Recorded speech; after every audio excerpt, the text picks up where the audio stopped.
كتب تاع الجزائر بور لالجيري وي راني مثل هذاك الجندي. عاد ذلك من فضلكم اعملوا من اجل مصلحه كره القدم الجزائريه. كما رشدي فار العار 5 ضربات جزاء اوكي. والناس ما حبش تفهم بلي تعرضنا لمؤامره بغض النظر على الفوتبول ما كناش والتغييرات ما كناش والتحضير البدني ما كناش بصح كاين مؤامره. اليوم الدميه تاع موتسيبي اليوم راكي نحاولوا العقوبه. الرساله واضحه بيان سور نحات العقوبه راكي بعد مباريات نحات له لانه المخزن اليوم نعاود نذكرها انا جندي من جنود هذه الجزائر اللي تخافوا اليوم تهضروا تخافوا تجوا للبلاطو باش تدافعوا على بلادكم تخافوا بور لاجيري. المخزن هذا هو اللي يتحكم اليوم في كواليس افريقيا. المخزن عنده ابعاد دنيئه. المخزن عنده ابعاد للتاثير على استقرار هذا البلد. المخزن بقياده الأخجع وفر كل الاموال من اجل تكسير الجزائر. ما نرسموا لي جوار تاعنا ما كنتوش قدها معليش هذه كرة قدم ماهيش نهاية العالم. بصح لازم نعرفوا يا ناس وتعرف يا جمهور باللي تعرضنا لمؤامرة دنيئة. حمودي راك في لجنة الفار في التحكيم على ما تدافعوش على بلادكم. علاش ما تنتفضوش على ما تديش استقالة وتكشفوا لنا بالأدلة باللي تعرضنا لمؤامرة دنيئة. 5 ضربات جزاء. اعطيني الصور من فضلك يا وليد يا مرجاوي باش تعرفوا اليوم كرة قدم ما راش تاع 90 دقيقة وروح لدارك. عندها أبعاد دنيئة من طرف هذا المخزن الدنيء الذي لا يواجه الرجال وجها لوجه. السلام عليكم متابعي قناة أخبار الساعة. تتعرض القناة يوميا إلى كم هائل من التبليغات أدت إلى الحد من انتشار الفيديوهات.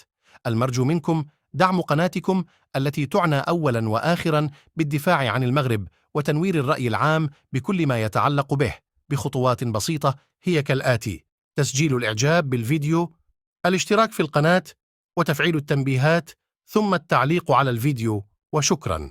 Journalistes indépendants opposés au régime ont été condamnés. La loi qui prévoit de 1 an à 3 ans de prison ferme pour la diffusion de toute fake news, il suffit d'appliquer la loi. Je comprends pas, il a fait une conférence de presse, il a convoqué tous les directeurs de presse. Mais il fallait les punir. Il y a une loi. Parce que le problème, pourquoi il a fait cette conférence de presse? Il faut savoir pourquoi. Parce qu'on a failli avoir une crise diplomatique, il l'a dit d'ailleurs, il l'a dit, avec la Mauritanie. On a failli avoir un problème avec la Mauritanie. La presse algérienne, elle a accusé la Fédération mauritanienne de football d'être financée par le Maroc.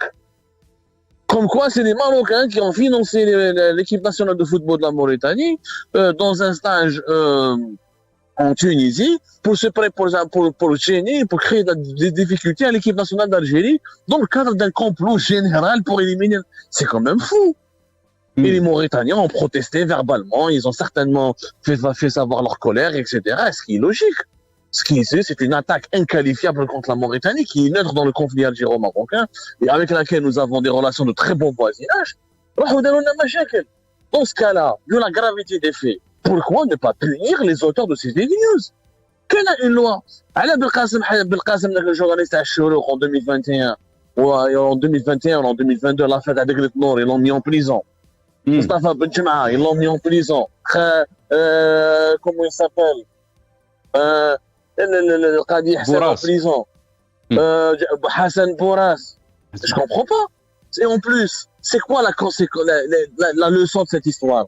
Ce sont ces mêmes médias employés par le régime algérien pour diaboliser le Hirak, l'opposition, pour diaboliser les pays avec lesquels le régime algérien a des problèmes ou des malentendus. C'est eux qui ont commis ces dérapages. En fait, c'est le serpent qui a été nourri par le régime algérien qui s'est retourné contre le régime pour le mordre. En fait, c'est ça, mais ils ont ramené des chiens enragés. Et alors, les chiens enragés n'arrivaient plus à les contrôler. Aujourd'hui, ils veulent rappeler à l'ordre leurs propres chiens. Ils veulent rappeler les chiens. Mais classe, les dégâts sont irréversibles. Donc l'Algérie est discréditée. Les attaques contre la Mauritanie, on va les payer parce que les Mauritaniens se sont totalement braqués. On a connu aussi ce feuilleton de l'élimination de l'équipe nationale juste à la Coupe du Monde. On a vu aussi des campagnes contre l'arbitre Gassama. On a vu aussi des campagnes contre le Cameroun, contre Eto'o, le président de la fédération camerounaise. Votre réaction, Abdou-Samad? C'est des télépoubelles, on n'a même pas à s'attarder. C'est des télépoubelles. L'Algérie, elle n'a pas de médias, elle a des relais de propagande. Les vrais médias ont été fermés. Les vraies télés ont été fermées. Les vrais médias comme Algérie Part ont été censurés, ont condamné à mort, etc. Ce qui reste, un ensemble de relais de propagande qui multiplie les dérapages et les dérives depuis 2020. Attendez, mais on se réveille maintenant. Rappelez-vous de ce qui a été dit pendant les feux de forêt de la Kabylie en 2021. Rappelez-vous ce qui a été dit pendant l'élimination de la Coupe du Monde. Avant, rappelez-vous ce qui a été dit sur les opposants. Rappelez-vous ce qu'ils ont sorti comme mensonges, comme fake news sur les dos de l'inflation, sur la cherté de la vie, les pénuries des produits alimentaires, la crise des liquidités pendant la Covid-19. C'est pas la première fois. Ce sont des médias poubelles. Le régime algérien a créé des médias poubelles, il les a utilisés et aujourd'hui, pardonnez-moi l'expression, il est dans la merde avec ces médias-là. Parce qu'il n'arrive plus à comment les gérer. Il a élevé des chiens enragés, des chiens enragés, il n'arrive plus à les gérer. Ils ont causé beaucoup de dégâts. Ils ont failli causer des dégâts à la Mauritanie. La Mauritanie, c'est un sujet sensible parce qu'ils ont peur que la Mauritanie bascule dans le camp du Maroc. Comme le Mali est en train de basculer dans le camp du Maroc, ils vont perdre tous les voix. Ils vont se retrouver encerclés et dominés par le rival marocain. C'est pour ça qu'ils ont pris peur. Eh ben, c'est trop tard. Ces médias poubelles, il faut les nettoyer. Mais Machine n'est pas journaliste qui veut. Machine une chaîne de télévision. Il faut que ça se purifie. Il faut que ça change. Il faut que les vrais journalistes sortent de prison, là, rentrent de leur exil pour reprendre leur métier le plus noblement possible en Algérie et que ces médias poubelles disparaissent. Voilà, Makram. Barakallahu fik Abdou, يعطيك الصحة. Merci beaucoup. يعطيك الصحة Abdou Sembbar, journaliste, directeur d'Algérie Part. Vous étiez avec nous depuis Paris. Merci Abdou Sembbar. Kamal Mouktefi, désolé, je reviens à vous parce que Abdou Sembbar nous a prévenu qu'il n'avait pas beaucoup de temps.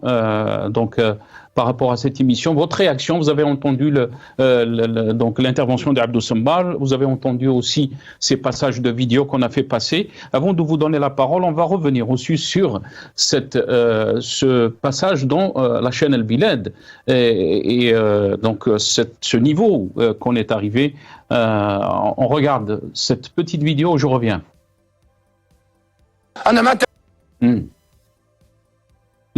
Vous avez parlé de dérive des chaînes Abdou Sembbar, d'autres chaînes aussi, pas seulement sportives. Et là, on va vous faire diffuser donc ce passage de An-Nahar qui a fait des excuses par rapport à l'information qu'elle a diffusée. Donc, vous avez entendu les excuses de la chaîne An-Nahar par rapport à l'information qui a été diffusée, mais aussi on va écouter ce passage dans la chaîne El Bilad et je reviens juste après à Bizamit.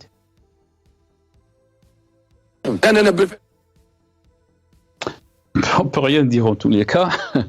Kamal Mouktefi, je vous laisse réagir. Tfadal si Kamal. De toute façon, ce niveau vraiment alarmant de la presse algérienne est le résultat du choix de ce pouvoir. Donc il a choisi la médiocrité et il a bloqué l'excellence et il a empêché l'excellence d'émerger. Parce que si vraiment les médias étaient libres, les médias fonctionnaient en fonction de leur ligne éditoriale, leurs objectifs, de leur cahier de charge. On aurait vu des médias de grande qualité, fréquentés par de grands analystes qui vont informer le peuple. Et le peuple aura à choisir, parce que toutes ces chaînes poubelles n'auront pas d'audimat, donc ils ne vont pas être suivis. Mais quand on a nivelé vers le bas, et le pouvoir a nivelé vers le bas. Donc il a laissé les chaînes fonctionner de cette façon parce que c'est lui qui les finance.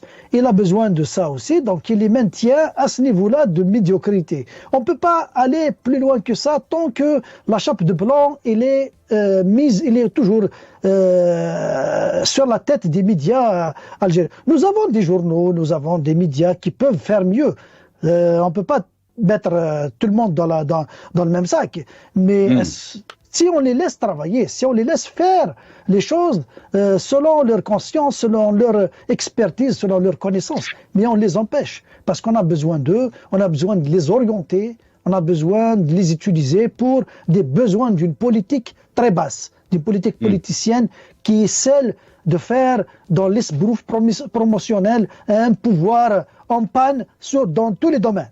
C'est un pouvoir qui est handicapé physique et mental. Donc voilà, le débat est lancé à partir suite à l'échec de l'équipe nationale de football. Mais c'est pas la fin du monde, le football.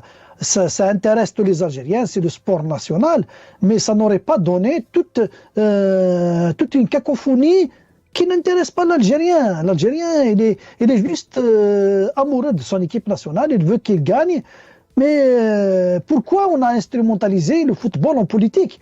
Pour justement ensuite créer les conditions favorables à une guerre des clans à l'intérieur. Parce que ça ressemble à une guerre des clans. Un clan qui veut utiliser l'échec contre un autre. Donc, mais ça ne nous intéresse pas. Si on avait d'autres côtés qui sont développés, le social qui est développé, l'économie qui est développée, toute cette cacophonie n'aurait pas eu l'impact qu'elle a eu maintenant. Parce que c'est tout ce qui reste. Il reste le football. On a enlevé tout à ce peuple. On a laissé le football. Et le football, on le manipule.